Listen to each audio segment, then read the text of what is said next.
Life Over Coffee. Conversations for transformation. Rick Thomas here. Thank you so much for being part of Life Over Coffee.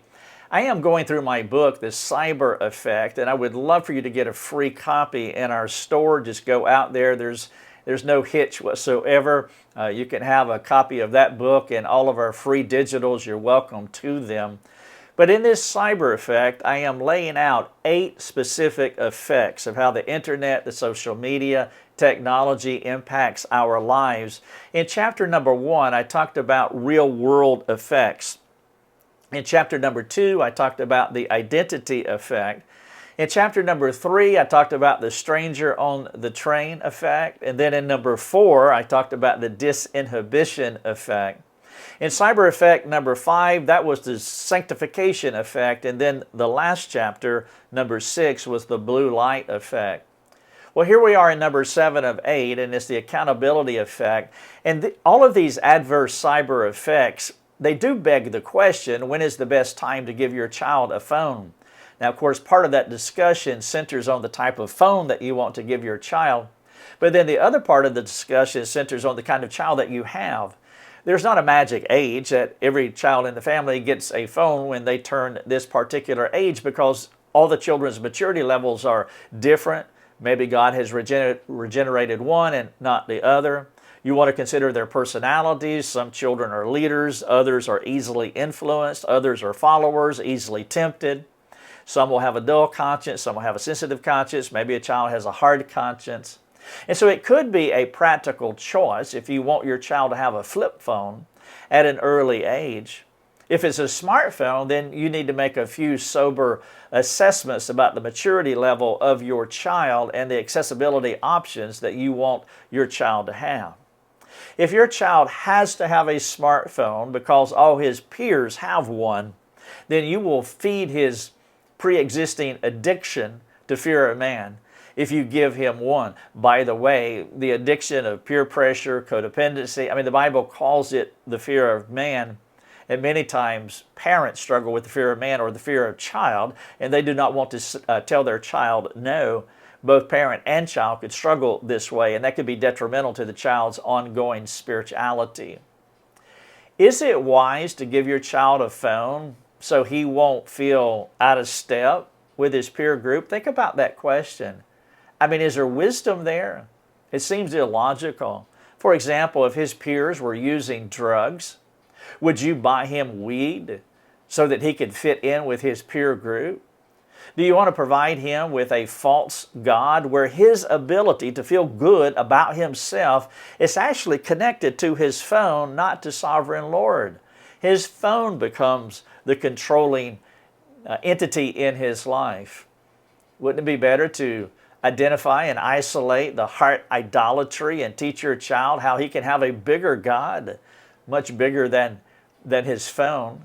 But not only having a bigger God, he can bring his friends down a notch or two to where it doesn't even matter what they think, or he's not managed by their opinions or what he believes their opinions might be of him.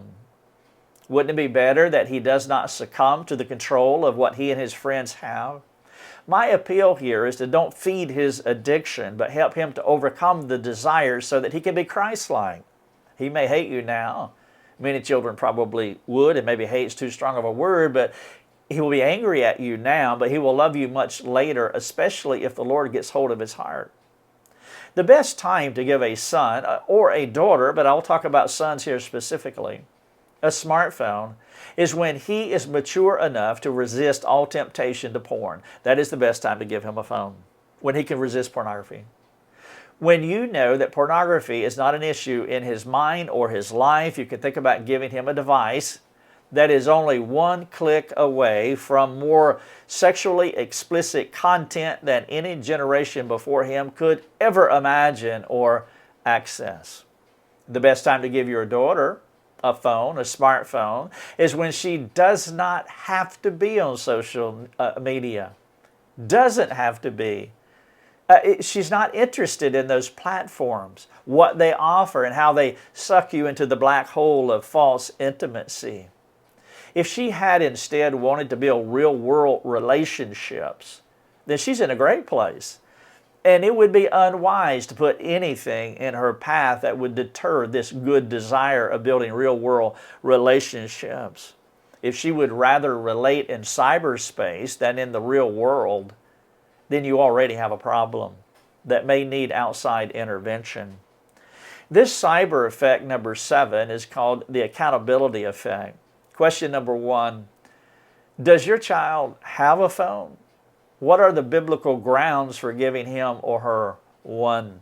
How would you steelman your argument biblically for giving your child a phone? Number 2, describe the maturity and personality of your child and how providing a phone would help them mature while giving them a Christ-like personality. How will the phone help them in their sanctification? Steelman that argument as well.